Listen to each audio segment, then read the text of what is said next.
आज हम बात करेंगे नाकाम इम्तिहानों के ऊपर, नाकाम कोशिशों के ऊपर। ऐसी कोशिशें जिस तरह से कुछ लोग आर्मी ज्वाइन करने की कोशिश करते हैं, आईएसएसबी का एग्ज़ाम देने की कोशिश करते हैं, देते भी हैं, सीएसएस का एग्ज़ाम देने की कोशिश करते हैं और फेल हो जाते हैं। तो आज मैं आपको वो बात बताऊंगा, वो बात सिखाऊंगा कि अगर आप भी कोई ऐसे विक्टिम हैं, कोई इस तरह का एग्ज़ाम आप करना चाहते थे लेकिन आप नहीं कर पाए, तो आपको ऐसा क्या करना चाहिए कि या तो वो आप एग्ज़ाम क्लियर कर जाएंगे या आपको समझ आ जाएगी कि आपके लिए वो इम्तिहान नहीं था।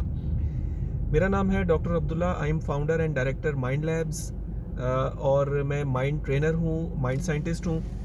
और मैं आपको बताऊँगा कि आप अपनी सेल्फ एक्चुअलाइजेशन कैसे कर सकते हैं, और अगर कोई इम्तिहान आप पास करना चाहते हैं वो आप कैसे पास कर सकते हैं। अगर आप ज़िंदगी में कोई काम, कारोबार, कोई स्टेटस अचीव करना चाहते हैं, कोई जॉब करना चाहते हैं, कोई ख़ास ओहदा हासिल करना चाहते हैं, तो वो आप कैसे कर सकते हैं। और ये मैं आपको बता दूं कि ये आप कर सकते हैं। मैं ये नहीं कहूँगा कि आप कर लेंगे, ये अल्लाह के हाथ में है कि वो उसने क्या रखा है और क्या ज़िंदगी कितनी दी है। लेकिन मैं ये कह सकता हूँ कि मुझे कुछ ऐसी टेक्निक्स बताएं कि आप ये कर सकते हैं। मीन्स के आपके दिमाग में अब ये है, अगर आप एक दो दफ़ा फेल हो गए, कि आप वो कर ही नहीं सकते, जबकि मैं आपको ये बताने जा रहा हूँ कि आप ये कर सकते हैं।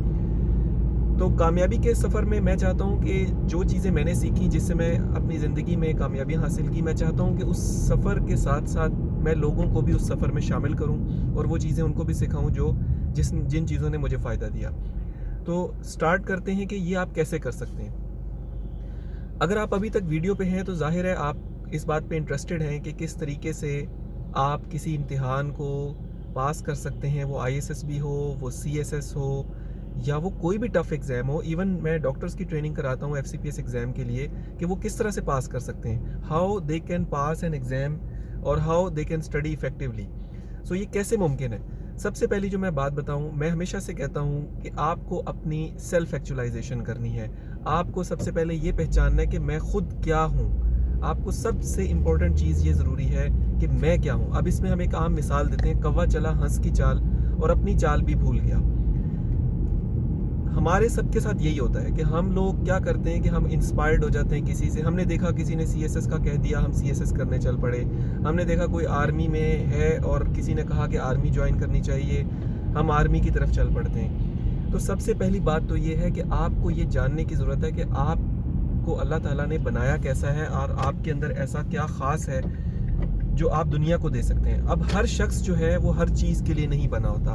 हर शख्स आर्मी के लिए नहीं बना, हर शख्स जो है वो सीएसएस के लिए नहीं बना, हर शख्स जो है वो आर्टिस्ट नहीं होता, हर शख्स गुलूकार नहीं होता, हर शख्स नात ख्वां नहीं होता, हर शख्स एक्टिंग नहीं कर सकता, हर शख्स कारोबार नहीं कर सकता और हर शख्स नौकरी नहीं कर सकता।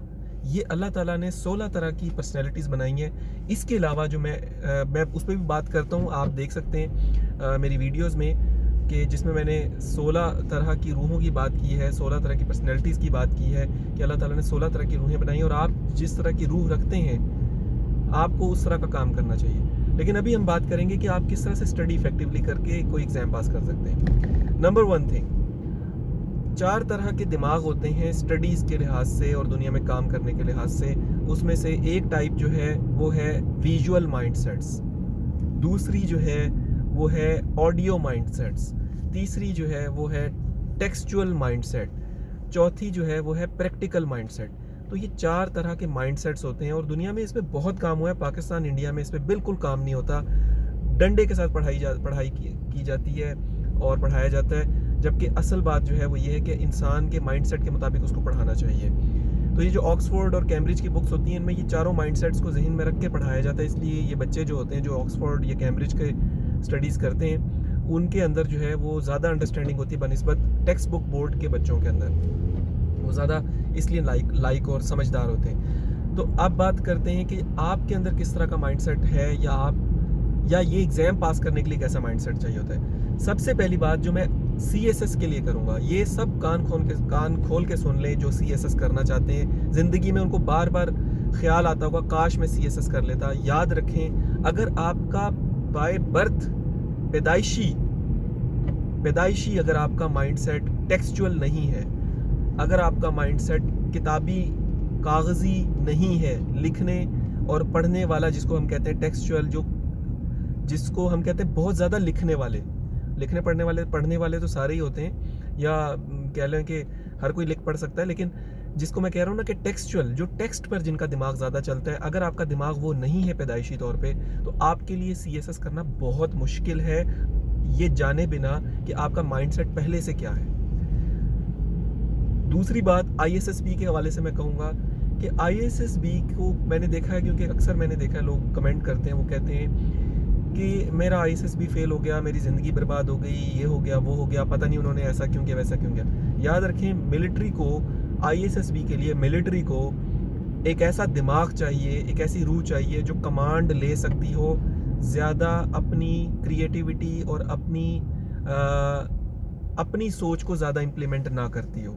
आर्मी को हमेशा ऐसी सोच चाहिए होती है जो उनके निज़ाम में फिट आ जाए, जो उनके निज़ाम में फूले ना, जो उनके निज़ाम में डिस्टर्बेंस क्रिएट ना करे, जो अपने आइडियाज़ ना दे, बल्कि जो आइडियाज़ उसको दे दिए गए हैं, जो कमांडर ने कह दिया, उसको फॉलो करे। अपनी सोच को सिर्फ वहाँ इस्तेमाल करे जहाँ उसको कहा जाए कि इस्तेमाल करो, और अपने लिए रास्ता बनाओ। अदरवाइज़ उसको ऐसा, वो शख्स जो सोचता है क्रिएटिविटी के, जो साइकोलॉजिकली सेंसिटिव है, कभी भी उसको मिलिट्री में, फाइटिंग कोर में, या उसको आर्मी की जो कोर्स होती हैं, स्पेसिफिक कोर्स, उसमें नहीं लाएंगे। एजुकेशन और साइकोलॉजी कोर में उसको ज़रूर ले सकते हैं, लेकिन कभी भी उसको उसमें नहीं लेंगे।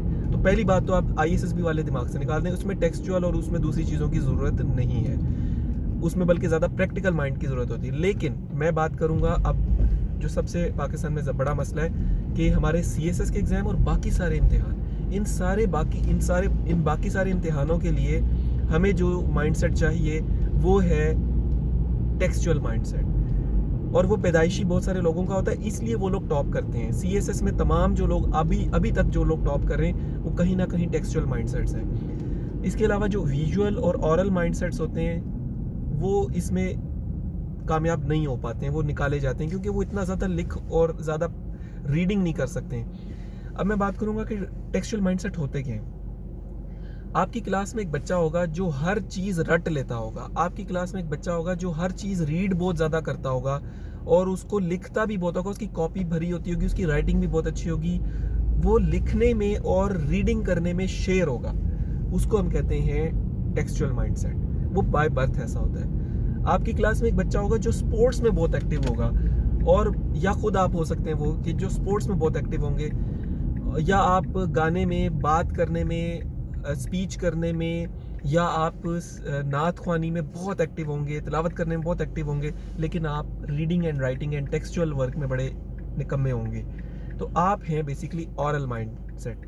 और अगर आप बहुत ज़्यादा प्रैक्टिकल, बहुत ज़्यादा स्पोर्ट्स में, तो आप है प्रैक्टिकल माइंड सेट। और अगर आप ड्राइंग बनाने में, या आप किसी को जानते हैं कि वो ड्राइंग बनाने में बहुत अच्छा है, वो है विजुअल माइंड सेट।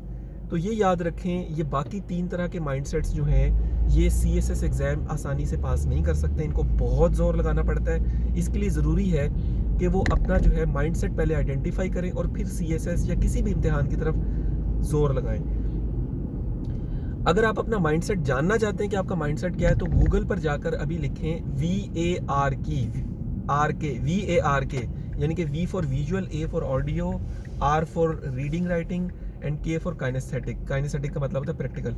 आप लिखें गूगल पे VARK क्वेश्चनर या VARK टेस्ट। ये टेस्ट जो है फ्री है, और 14-15 सवालों में ये आपको बता देता है कि आपका माइंडसेट किस तरह का है, स्टडीज़ के लिहाज से, पढ़ने के लिहाज से, और आपको ये भी बताएगा कि आपको आगे से स्टडीज़ कैसे करनी है। वो इंग्लिश में होगा, अगर आपको मुश्किल होती है इंग्लिश में, तो आप उस डाटा को कॉपी करें माउस से या सिलेक्ट करके, और उसको गूगल ट्रांसलेटर में उर्दू में पेस्ट करके, अपनी लैंग्वेज में पेस्ट करके उसको स्टडी करें। वो बताएगा आपका कि माइंडसेट कैसा है और आपको स्टडी कैसे करनी है। तो अपनी खुदी को पहचानें, पहले खुद ही पहचानें और फिर इम्तिहान दें।